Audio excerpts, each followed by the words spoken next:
Hi everyone, this is the Nordic Venture Show, your guide to the exciting world of Nordic startups and venture capital. In today's episode, we're exploring a startup called Paebbl.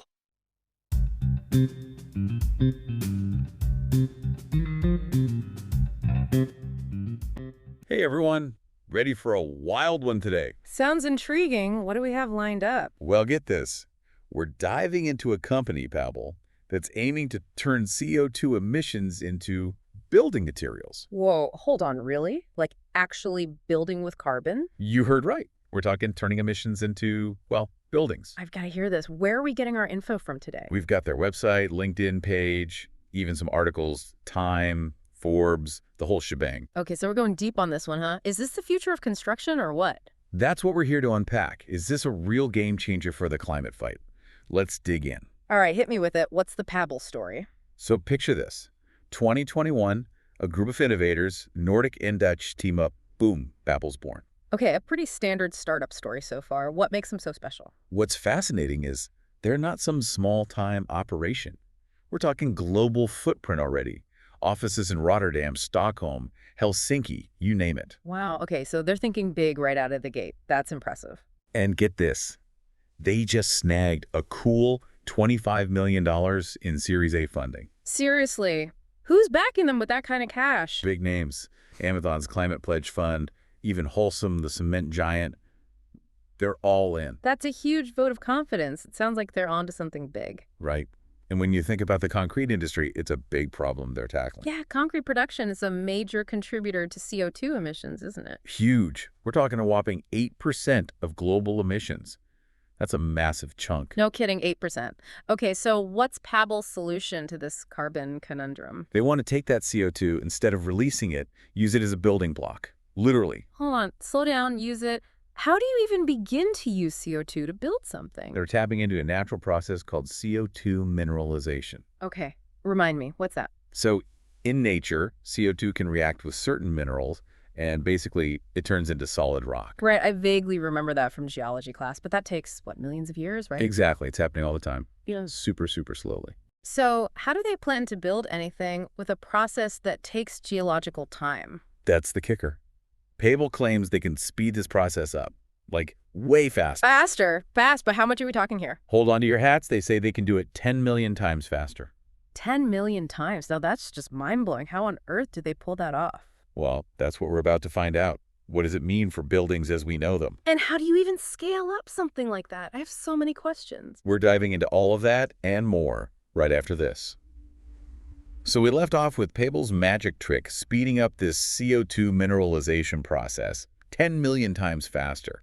It's like turning geologic time into, well, instant coffee. Right, but how do they actually do it? It's not like they're waving a magic wand. Exactly. They've developed this ingenious system using industrial waste materials. Waste materials? What kind of waste are we talking about? Things like slag from steel production or ash from power plants. They use that as the base. Okay, so they're using industrial byproducts. But how does that help turn CO2 into a building material? Well, these byproducts, they contain calcium and silicate minerals.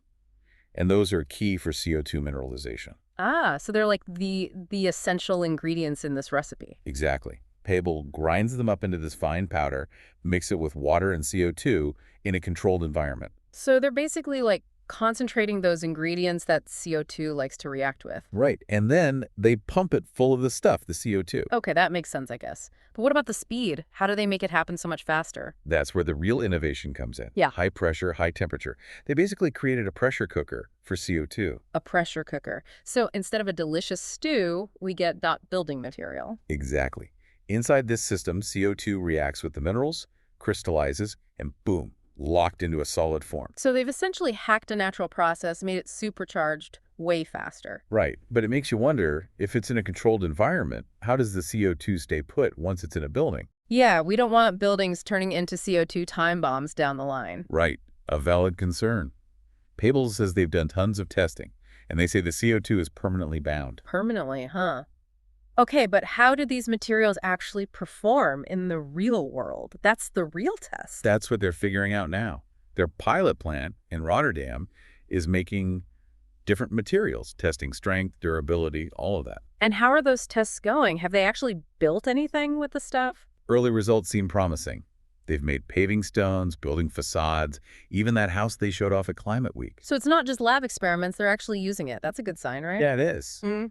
Shows us they're serious about getting this tech out there.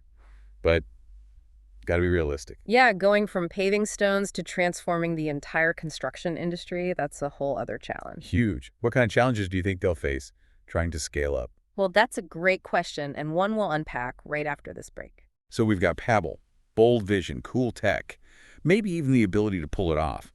But, taking an idea and actually changing the world, that's a whole other beast, isn't it? It really is. It makes you wonder, what kind of hurdles are they going to face? Like, how do you convince an entire industry to change, especially one as big as construction? Right. It's huge, established practices, costs, building codes, the whole 9 yards. But going through their stuff, I noticed Paebbl's not trying to replace concrete entirely.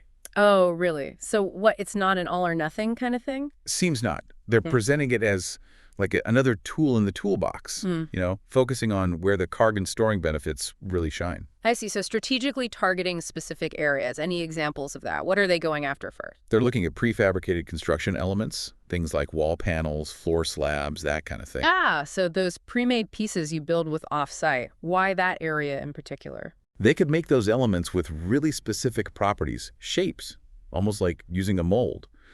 Plus, prefabrication is already becoming more popular for sustainability and efficiency, so it's a good fit. Right, right. I'm with you. It's like they're riding that wave and adding their own twist to it. Exactly.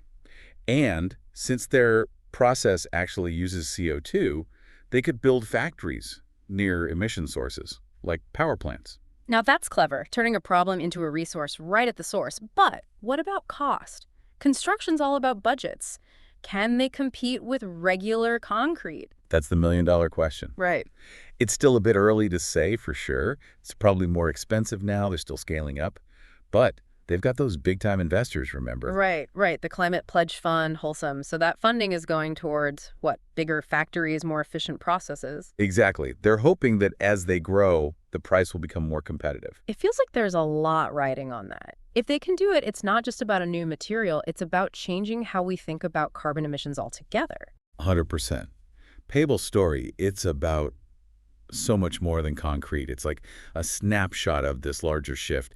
People are starting to see carbon not as a problem, but as like a building block, literally. It is kind of poetic, isn't it? We spent decades trying to get rid of CO2, and now we might use it to build the future. Right. It's a powerful idea. And whether Paebbl is the one to fully realize it, their journey so far, it really shows the power of, well, just daring to imagine something different. It really does make you wonder what other impossible solutions are out there, just waiting for someone to dream them up. It's an exciting time to be thinking about these things, for sure. Who knows what we'll uncover on our next deep dive. Thanks for joining us.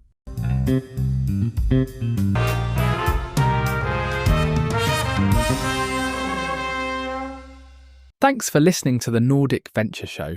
Don't forget to subscribe and stay tuned for more stories of innovation from the Nordics.